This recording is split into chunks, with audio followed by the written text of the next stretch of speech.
Welcome to The Checkout. We catch up with previous Add to Cart guests and ask them 5 quick questions to get to know them better and leave you with a little extra inspiration to get you through your Friday. Today's checkout features Brad Moran from CitrusAd. They monetize the digital shelf of e-commerce retailing sites. Or to put it simply, they take the old school grocery shelf buying and make it accessible for online retailers so they can make additional revenue from the eyeballs that they attract. They power media sales and ad serving for more than half of the top 20 retailers in the world, including Tesco, Sainsbury's, Argos, Bed Bath & Beyond, and here in Australia, the iconic Woolworths and Coles. Brad, welcome to The Checkout. We've learned a lot about CitrusAd and your journey so far. We're here to learn a little bit more about you. 5 quick questions, mate. Number 1, what's the weirdest thing that you've ever bought online?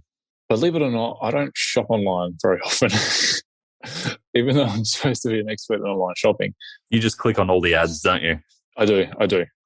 I'm one of these people that are so impatient that I can't wait for the online order to turn up. So I have to drive an hour to the store and pick it up immediately. So I'm one of those guys. Not a click and collect user? No. I just don't have time, to be honest. I'm too busy building a business. Yeah. I do, however, one channel that does always get me is Pinterest. So I'll go on Pinterest and I'll look at new things for my house or new things for the car or whatever it may be. And the Pinterest ads are so engaging that I ended up buying a full-on Iron Man mask. I was like, that is so cool. The video of it just shows the mask kind of opening and then kind of closing. And I'm like, I'm going to buy that. Like, do I need it? No, but it looks cool. And it's been sitting in my drawer ever since. But my son uses it. It is pretty cool.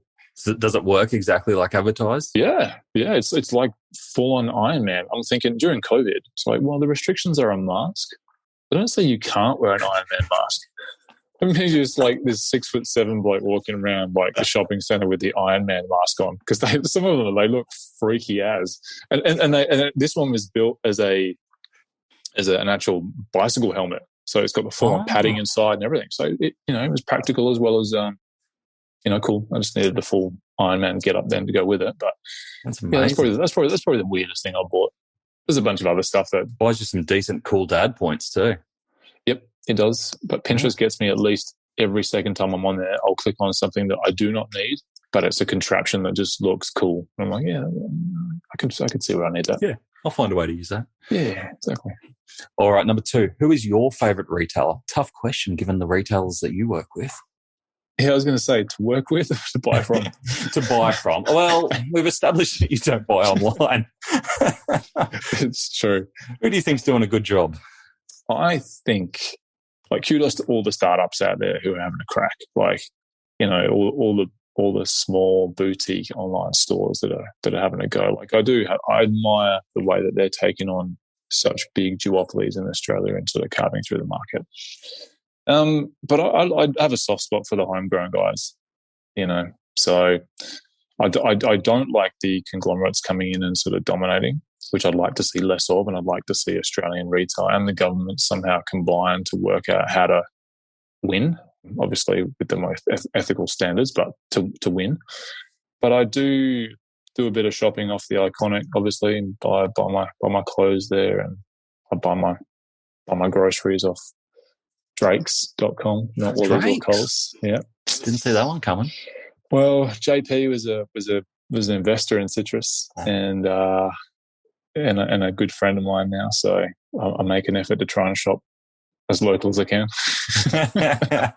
Oh, nice one. Yeah. So that's my two retailers, but nothing fancy really. All right, number 3. Which e-commerce practice do you wish was history? Well, one thing that grinds my gears a little bit about any retailer really that I buy from online is when the product isn't good. I guess it's about knowing what type of customer you're dealing with too, because I would say I'm like every customer. I'm a high sort of value purchase customer that is fairly low maintenance, but when something's wrong, it's wrong.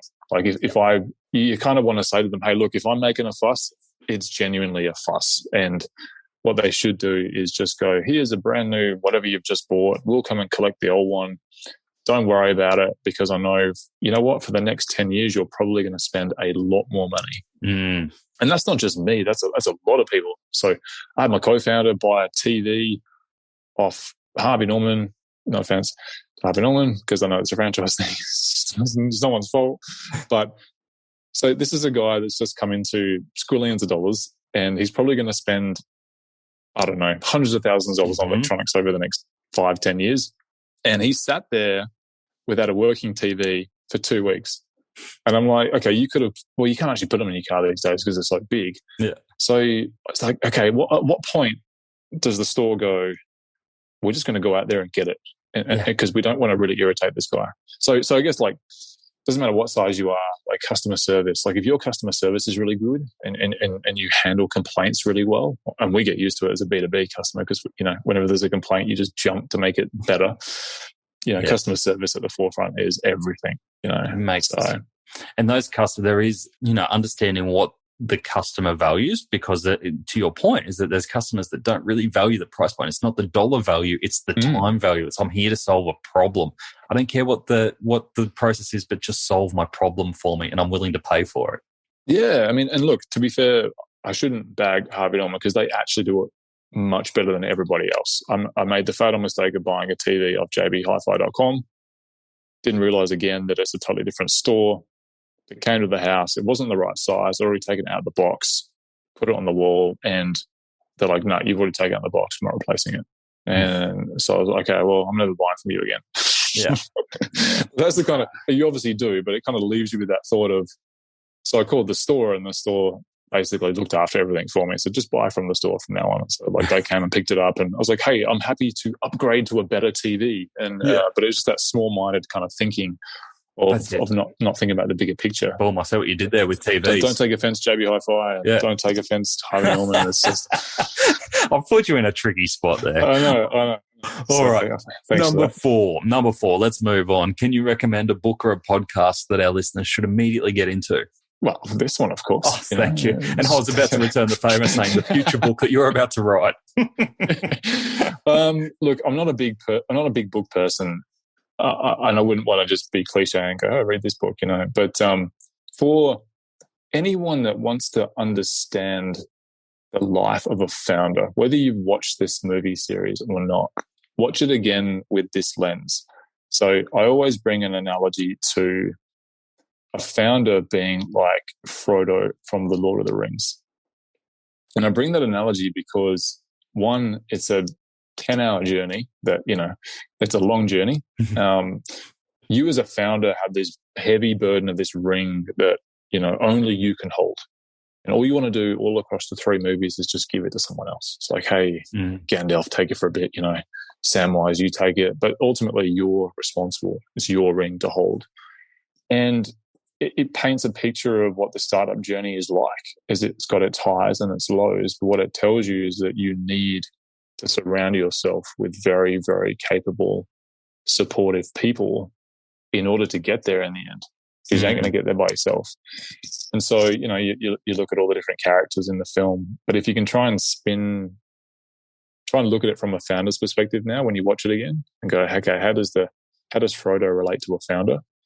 And then it kind of paints a whole new perspective on Lord of the Rings and how it was sort of created. That's awesome. And then if you kind of want to get a realistic sense of it, watch House of Cards.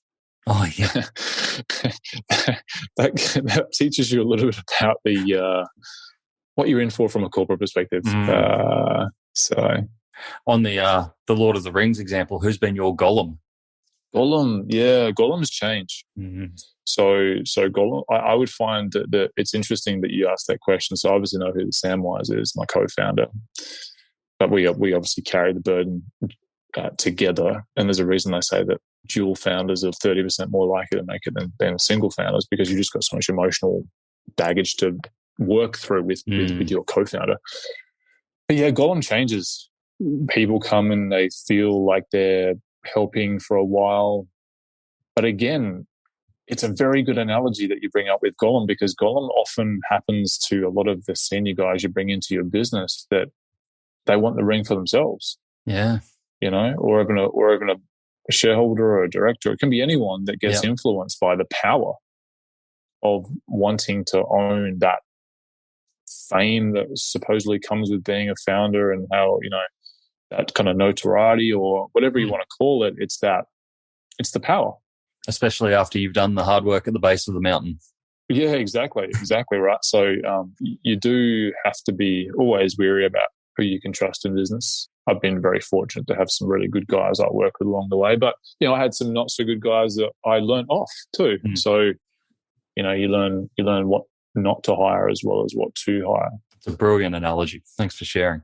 All right, number 5, last question. Finish this sentence. The future of retail is citrus. Self-plug. I would say the future of retail is going to be Amazon and Uber, unless we as a retail ecosystem do something about it. And it's not about Woolies competing with Coles. It's not about JB competing with Harvey Norman. It's about Australian retailers together, collectively, competing against Amazon, eBay, Uber. Because at the end of the day, they're all fighting together in the same battle, not for lion's share of market share of like sales, but the ad industry is what's up for grabs. And if these retailers work together, like we found that the more Coles invested, the more benefit Woolies would receive. So they would all grow together, because together you have this, think of it as like Citrus Ad working across the both platforms. It's like, well, Citrus Ad right now working with Coles and Woolies is gigantic compared to the Amazon ads business. So if we can keep it that way, and we can keep, that's why I talk about the 12-month period. If you can start investing now into retail media and you can start getting ahead of them in terms of media dollars, you will starve Amazon of their profits, which means it makes it harder for them to scale. All right. So not impossible. Obviously, very big business. They know what they're doing. This is not a bag on Amazon, but it is a bit of like, patriotism and making sure that Australian retailers do the right thing and, all work together, stop seeing themselves as competitors and start seeing themselves as mutual friends now, as the UK market does and as the American market does. These big retailers are in talks about working together to combat the greater forces, right? Yeah. And you gave a great overview in the main episode around what the next 3 years could look like and are projected to look like with Amazon. And what I took from that as well is that for retailers to be successful moving forward, we've got to stop thinking of us as just retailers, that there's other revenue opportunities, other partnership opportunities, so much more when you've got an engaged customer, you've got huge numbers of customers relying on you. There's more ways to connect and make a profitable business than just buying low and selling higher. Correct. And who would have thought, obviously the name of Uber's been around for quite a while. Amazon's been around forever, and everyone's like, Amazon will come and Amazon's going to kill us and blah, blah, blah. And it takes a while, right? And everyone sort of is aware of and acutely aware of Amazon. But people wouldn't have thought that Uber Eats is going to start eating into their revenues. But ultimately, when you've got when you sell a commodity product that's made by somebody else, if you don't give another X factor to your distribution center, which is effectively your stores. So that's an in-store immersive experience, or we won't even get onto the metaverse. but I see that unless retailers continue to innovate in lots of different ways, these unassuming companies like Uber can pivot into your industry in a heartbeat, because they have the last mile, right? And they have the technology, and all they do is they go, instead of loading restaurants now, we're going to load milk, bread, and eggs. And it may only be 3 products or Panadol or whatever it is, but it's enough to take 10, 20% market share off of Coles or Woolies. Once the crack's exposed. Yep. Brad, thank you so much for joining us on Checkout. Great to have you. Thanks very much. To hear more from Brad, jump back into episode 164, where Brad shares how retailers can earn anywhere from an additional $5,000 a month to $10 million a month in revenue by making their website real estate available for bidding. We also go in depth on the emergence of Amazon in Australia, why category terms are more powerful than brand terms in search, and we talk about the chasm of death when it comes to selling the business that you have founded. Sounds delightful. Thanks for listening, and until next time, keep adding to cart.